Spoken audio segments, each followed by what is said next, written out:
I'm doing a comparison export in Vinci of the same project that I exported previously in the Dell.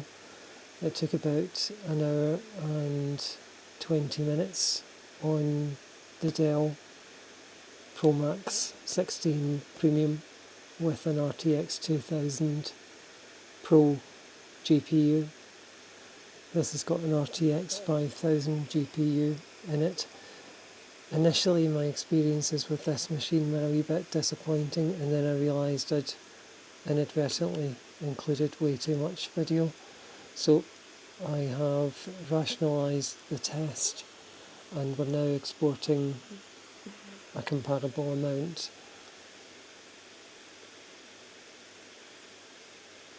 So as you can see, the Dell managed around about 180 frames per second, just below that.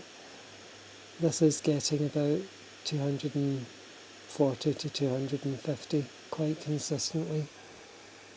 And that's just using the quick export function optimised for uploading to YouTube in HD from a 4K video source. Lots of little DJI Action 5 clips stitched together.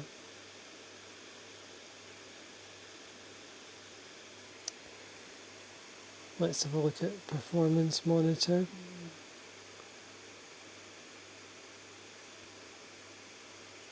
Quite similar to the profile that we saw on the Dell,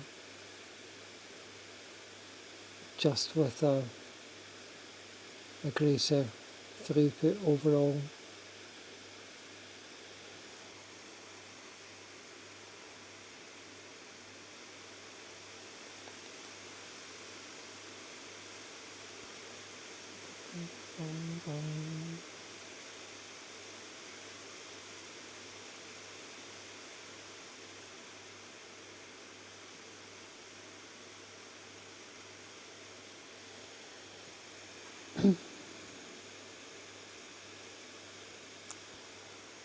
So here's how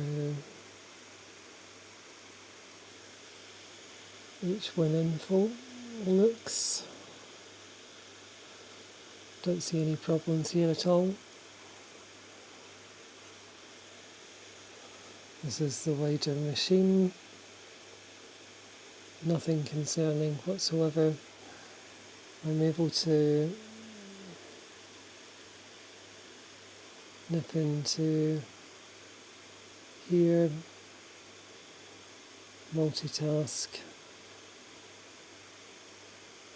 Unlike the Dell, it's not a touch screen, so restricted to mouse, and it's 2.5K resolution as opposed to the 4K OLED on the Dell.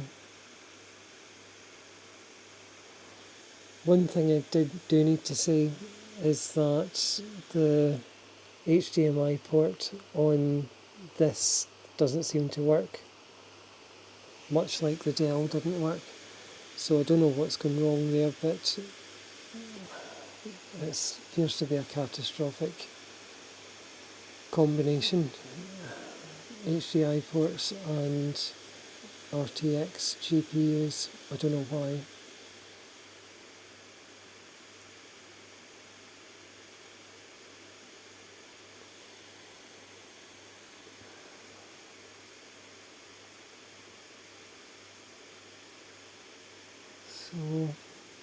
So far, so sane.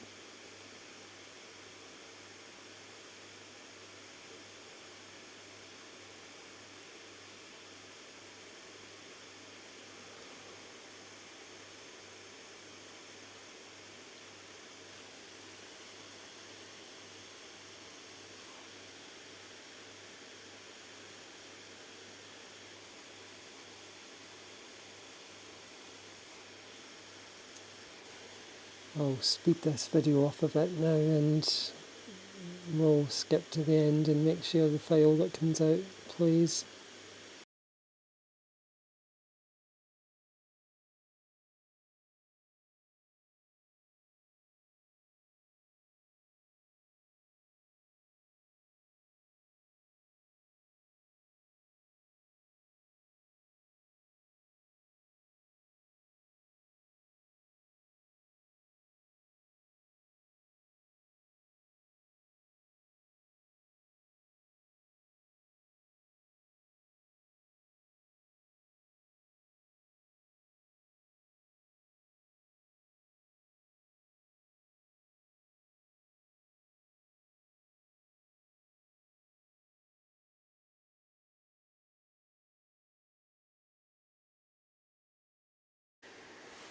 Okay, so we are in the final minute of a render that took just less than an hour to do a export of 4.5 hours of 4K video. So that's about 20 minutes faster than the Dell, so about 25% faster.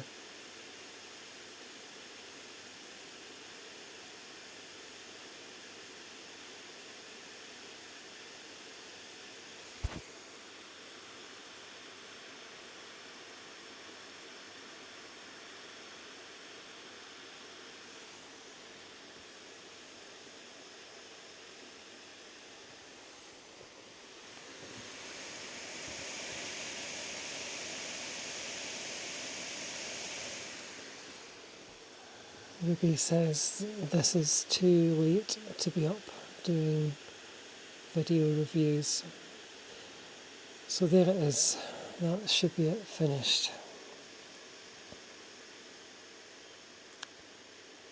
You can hear the fans winding down already, see the temperature dropping. Really good thermal regulation during that task. Stayed round about 60 degrees on the money, so that's just hot enough to do the maximum work without melting thermogels or anything in the GPU. I'm going to go and find that clip now, check that it's rendered okay.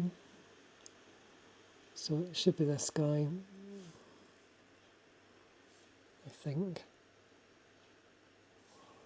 Oh yeah, date modified is 421. That flew me for a second. So you can see it's pretty much exactly an hour. The file was created 321 and last updated 421. So slightly more than 4 times the speed of the video is the processing time for getting it down to 4K. Oh, that doesn't look good. There was a wee bit of artifacting there. Let's see if that's... No, it's done terribly there. I don't know what caused that artifact in the first instance. I'm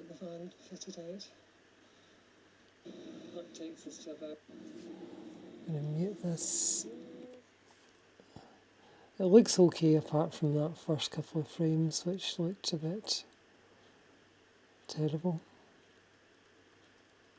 So yeah, that's done the business. Happy with that. I pause and have a look at, yeah, there's a bit of artifacting there. That's a dirty mark on the windscreen, but with a proper 4K video you should be able to see individual leaves on trees. It's really quite good at picking out detail. So I guess that's a trade-off of the codec that we've used. That's a bit more like how it should look. We're able to see number plates pretty clearly, read signage on vans. Bear in mind we're going 70 miles an hour here, past each other.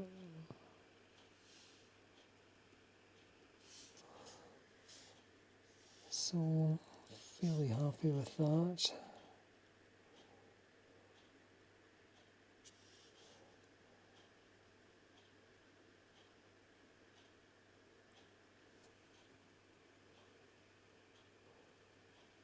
Yeah, that broadly looks good, I think.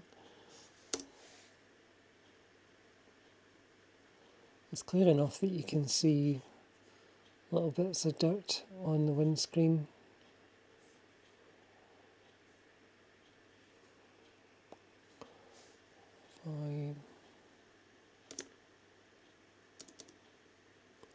So you could probably make that out if you were so inclined. So yeah, overall with this machine I'm really impressed. I don't know what's going on with the HDMI ports and RTX graphics cards, but I really love the maintainability of this machine, the fact that they've not gone down the route of soldering RAM and other components into the motherboard, so if something fails or if you want to upgrade you can.